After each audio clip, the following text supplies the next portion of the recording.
What's up mga kumarking tigang? For today's video po ay meron naman po tayo share na napakainam na pampaswerte kung kayo po ay nag-iisipan ng mga bagong magagamit yung mga lucky charm para kayo po ay hindi mabilis maubusan ng inyo pong mga kaperahan. Meron ba ganun? Merong ganun ha mga kumarking tigang. Actually marami.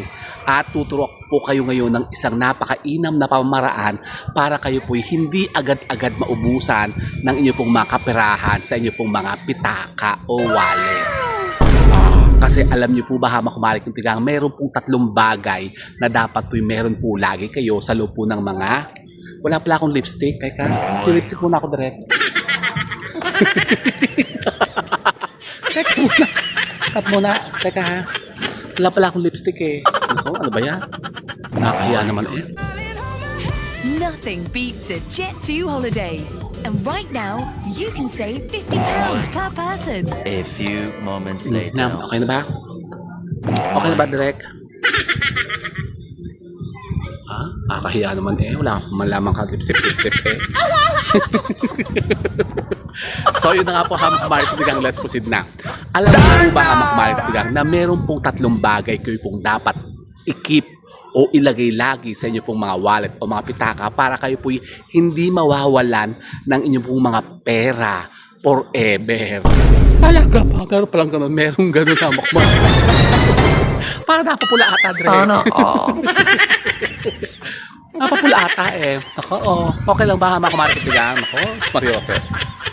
So ano-ano ba yung mga yan? Meron pong tatlo. At ito po'y talagang pinaniniwalaan na talagang subok na napakainam po. Sino ba nagbabacuum? Ang daming mga ano eh.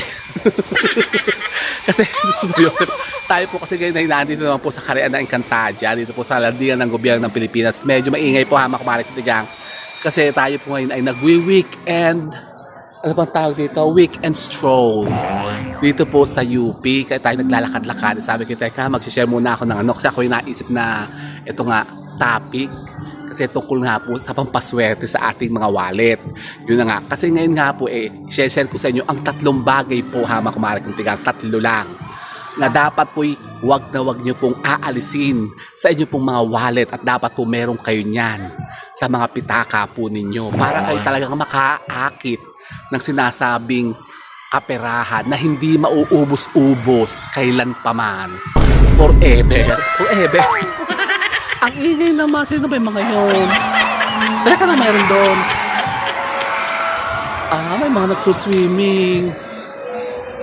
May nagsuswimming naman doon sa kabila. Dito naman may nagbabakim ng carpet. Ano ba yan? So ano ba yung mga yan? Mabilis lang naman po ito. Kasi tatlo lang naman po ito. Bilisan na lang natin na makamarang tigang. Huwag nyo na pong pansinin yung mga distractions sa paligid. Kasi tayo po yung outdoor vlog. So number 1, ano ba yan? Number 1 po ay ang talagang pong subok na talagang napakainam na makapanghalina sa usapin ng kaperahan. Ang dahon ng laurel. Ako, dahon ng laurel na pala. Abay, opo hamak marketing, huwag nyo po memenose ng dahon ng laurel kasi talaga ang dahon ng laurel ay talaga naman pong subok na talaga ang kanyang credibility ay talagang proven na sa larangan ng pag-grant ng mga sinasabing kaswertihan sa kaperahan. Kayo po hamak marketing ay kumuha lamang po ng isang pirasong dahon ng laurel. Yung buo po dapat hamak marketing at may isusulat po kayong word dyan sa dahon ng laurel. Isa lang pong word hamak marketing isusulat po dyan. Mamimili po kayo sa tatlo. Ito po ha. Ang salitang money, ang salitang wealth, at abundance. Yan tatlong yan. Piliin nyo po dyan kung ano po yung pinakagusto nyo dyan sa tatlong yan na salita. At isusulat nyo po yan gamit ang panulat na kulay pula dyan sa dahon ng laurel. At yung dahon ng laurel na yan ay ilalagay nyo po sa loob po ng inyong mga pitaka. At yan po ang magiging panghalina natin sa sinasabing mga mailap na perang yan na lagi na lamang po mabilis na nawawala. Talaga ba? Parang iba ata yung hair ko ngayon. Kasi kagugupit ko lang kasi ngayon hamak marketing na nyo. Ayaw, di ba?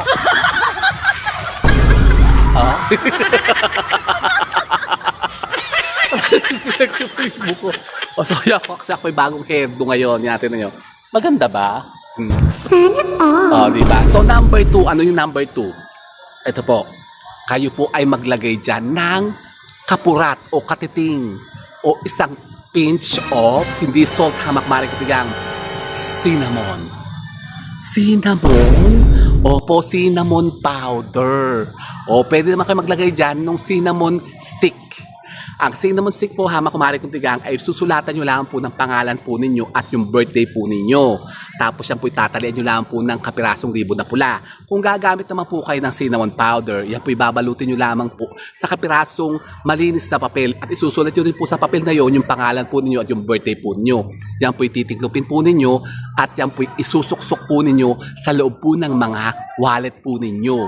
Yan po pwede nyo po ilagay dyan sa loob po ng 4 na buwan.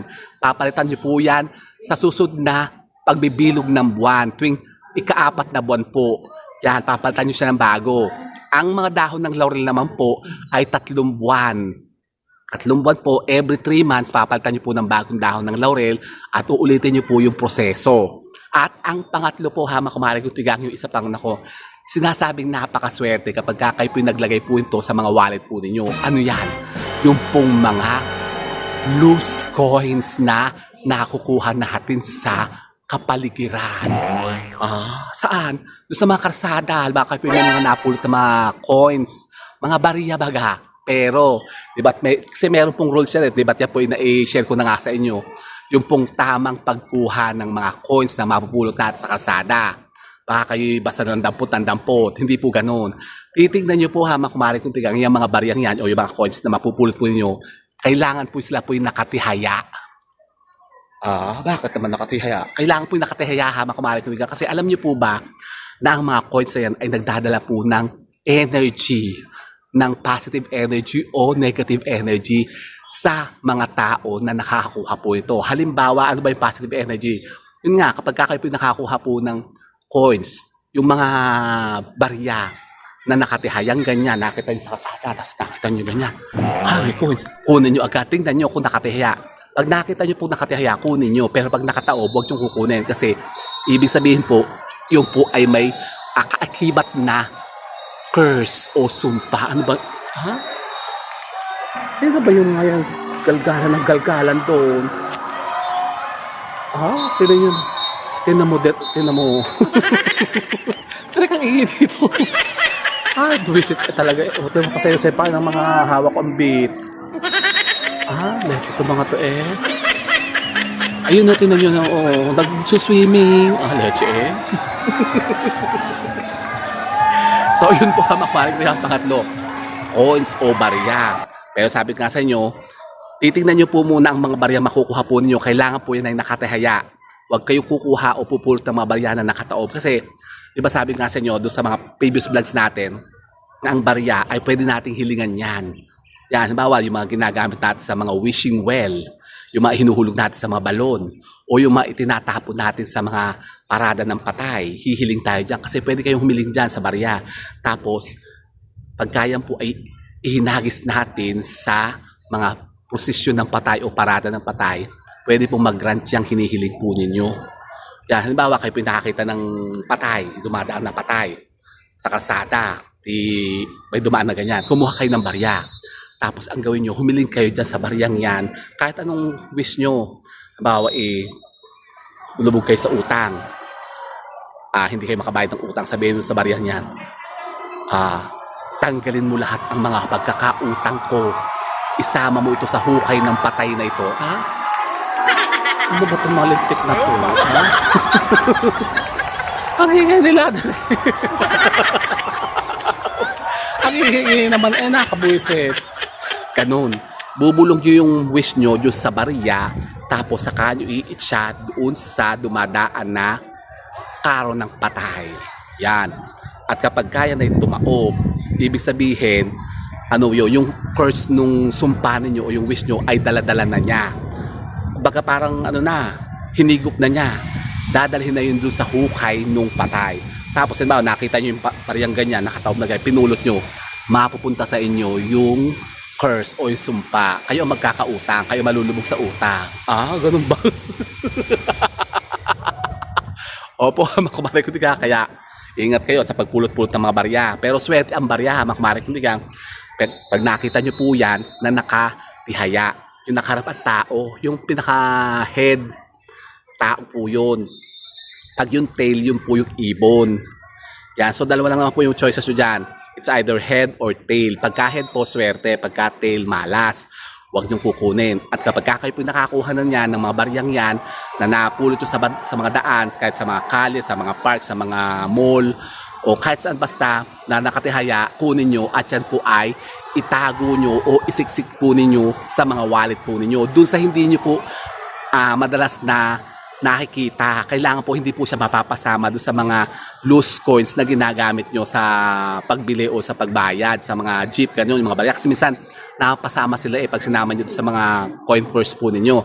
Sisiksik nyo po doon sa mga compartment po ng mga wallet po ninyo. Doon nyo sasaksak hamak-malik. Ganun din po yung dahon ng laurel. Kailangan po, doon po nyo siya isasaksak sa malapit po sa mga bills ng mga pera nyo. Huwag po doon sa mga cards. Hindi po doon sa mga cards. Kaya saka tanggalin nyo po yung mga malas na sa wallet nyo. Yung mga old bills, di ba? Sabi ko sa inyo, tanggalin nyo yung old bills dyan sa mga wallet po niyo. Yung mga lumang mga resibo. Yan. Yung mga lumang bills na pera. Yung mga lumang pera na hindi nyo na ginagamit. Kailangan lahat ng mga naandyan sa wallet po niyo, yung pera na nagagamit lang. Bawa kayo po yung may mga dollar. Baka kayo may dollar, hindi ba tayo gumagamit dito ng dollar?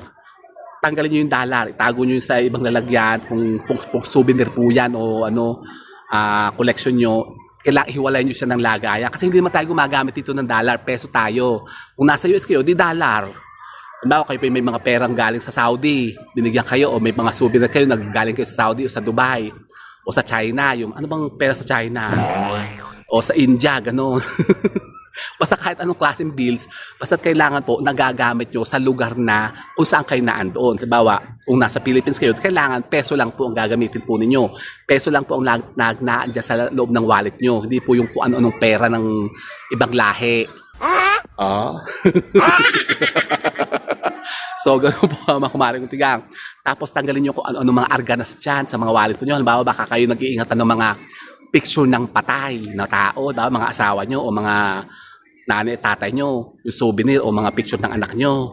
Ako naman, kapag gaganyan ng mga patay na yung mga tao, yung mga litrato nila, huwag yung ilalagay sa wallet po nyo kasi yan po, naghihikayat siya ng stagnant energy at negative po yun, malas na yan, mga kumari kitigang. Kung para sa may mga memories ng mga kamag-anak nyo, mga pamilya nyo na nangamatay na, tago nyo lang sa isang album o sa isang booklet na puro mga pictures.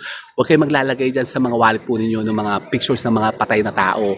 Yan, tapos yung mga credit card, huwag nyo rin isasama dyan sa wallet po ninyo. Kasi ang significant po ng mga credit card, utang.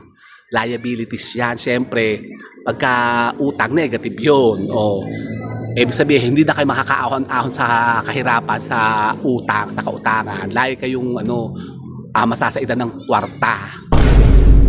Ganun pala. Opo, hamak-malik ko. So, yun po ang tatlong bagay lang po, hamak-malik ko. Na wag nyo pong tatanggalin sa inyo pong mga wallet. Pero yung iba pong gumagamit din po ng bigas. Yung paglalagay po ng 8 pirasong bigas sa wallet, yan po, isa rin po yung pampaswerte. Ayan, tumutugtog na yung yung alpombra. O siya, so yun lang. So yun lang po. Short video lang naman po ito, hamak-malik ko. Yan po ang tatlong bagay po na wag po nating tatanggalin sa ating mga wallet para tayo po ay swertihin, hamak-malik ko. Para hindi bilis maubos ang ating mga kaperahan. Oh, you like it? So do it, mga kumalik ko. Sana po may napol naman kayo mga bagong idea at kaalaman sa pag-akit naman ng mga bagong kaswertihan. And with that, mga kumahit ko, keep safe and God bless. Thank you for watching and don't forget to subscribe my channel. I know you like it. Bye, mga kumahit ko. Darno!